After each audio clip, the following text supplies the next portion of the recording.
Makin tua itu makin gampang pikun, Pak. Betul. Ini tenang. Iya. Makin tua kenapa makin gampang pikun? Karena otak kita mengalami yang namanya pengecilan otak. Volume otak kita tuh akan terus mengecil semakin kita tua. Nah, kalau kita otaknya mengecil, apa yang hilang? Memori. Sama seperti apa? Seperti gadget. Semakin lama digunakan semakin lemot. Contoh otak kita semakin tua. Sekarang saya tanya, Hakim, apa kamu ingat yang kamu lakukan pada waktu kamu umur 10 tahun di jam 1 pagi? Nggak terlalu inget, tapi setelah jam itu ada. Kamu ingat nggak pada waktu umur kamu 10 tahun di tanggal 2 April tahun 2014 jam 4 sore kamu ngapain? Nggak inget. Nah, kenapa? Karena otak menganggap itu sebagai memori yang tidak berguna.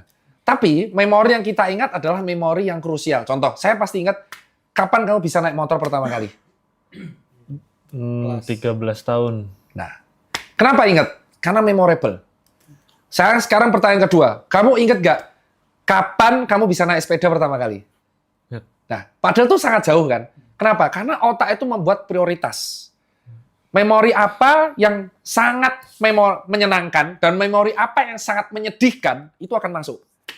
Jadi dua hal yang kontradiktif ini, yang menyenangkan dan menyedihkan, itu akan langsung masuk ke otak dan diingat sampai kapanpun.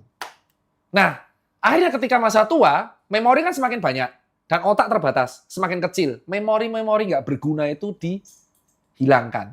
Akhirnya yang dikorbankan adalah memori jangka Pendek. betul sekali.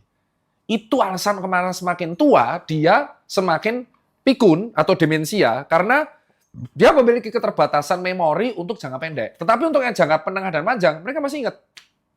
Contoh, kamu tahu orang-orang zaman yang lahir tahun 40-an, kalau kamu bahas, apa yang pertama kali cerita?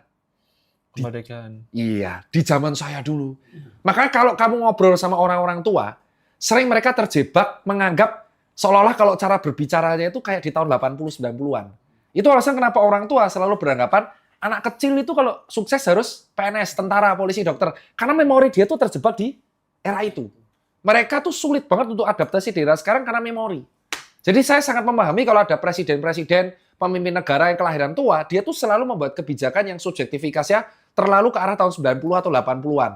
Kenapa? Karena memang memorinya terjebak di itu. Dan kita ketika tua pun nanti kita akan terjebak di memori sekarang. Dan mungkin anak kita atau cucu kita, cucu cecet cicit kita akan menganggap kita tuh terlalu old school dan ya itulah. Jadi betul pertanyaannya. Tumben Hakim ini cerdas. Pasti jarang ngaceng. Enggak dong. Oh, jarang ngaceng, impoten. Enggak.